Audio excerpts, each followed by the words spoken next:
was approximately 12:15 when I entered the Johnson County Community Health Clinic. I was there for an appointment I had set up weeks ago, just a routine checkup. It wasn't a new place for me. I'd been there a couple times before. However, the place had an odd nostalgic feel to it, as if it were a location from my childhood or something. I can never pinpoint exactly what this feeling was or where it came from. As I walked in, an overwhelming feeling of deja vu swept over me.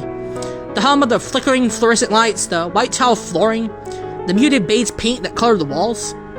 I noticed that there was a TV mounted in the corner, a smaller flat screen, that was playing a short PowerPoint slideshow on loop of ads and events that were being held by the clinic. I passed the empty waiting area, a small section of the main room with magazines, children's playthings, and blue cushioned chairs, and approached the woman at the front desk. She was sitting in a bluish-gray office chair, looking at a spreadsheet on the same Windows XP desktop they've had since 2008. There was a sign-in seat on the counter in front of me. "I have an appointment with Dr. Pibbins?" I asked. "What time?" 12:30, I replied. She began typing something on her keyboard. "Ah, yes," she responded. "Gary Johnston?" "Yes, I'll tell the doctor. Please fill this out." She handed me a clipboard which held a simple fill-up form. I walked back to the waiting area, took a seat, and began to complete it.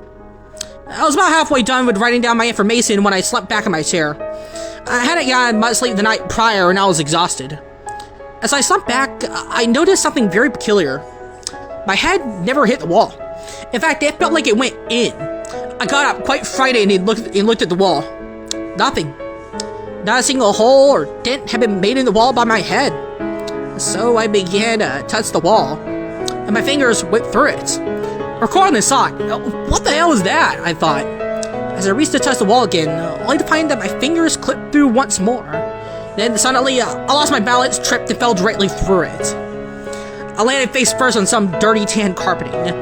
Upon getting back up, I realized that I was in a completely different room. Not really a room per se, more so a set of rooms, all of which were connected by openings. The walls were covered in gross tan patterned wallpaper.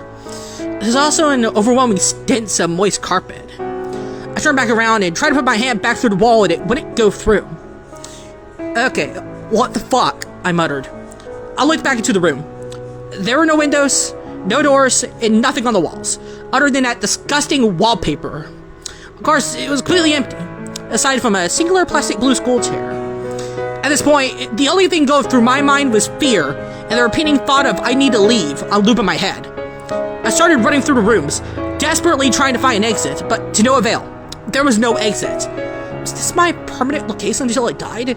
No, there had to be a way out. I wasn't just going to be left here, right? Eventually, someone would notice I was gone. But nobody did. Then, in the distance, I heard footsteps. But not those of a human's, at least not a normal human. Alongside the footsteps was a gargling snarl, like that of an angry animal. I began to run. I ran as fast as I could for whatever the hell was approaching me. I didn't want anything to do with it. I ran for what seemed like forever, but I was always back in the same room I started in. At least it looked like the same room, not that I could tell them apart. So, I sat down, defeated. A feeling of dread filled my body as I started to cry. I was going to die here. I'm still there. I haven't left. I've accepted my fate. In fact, I can actually hear footsteps. Wonder who that is.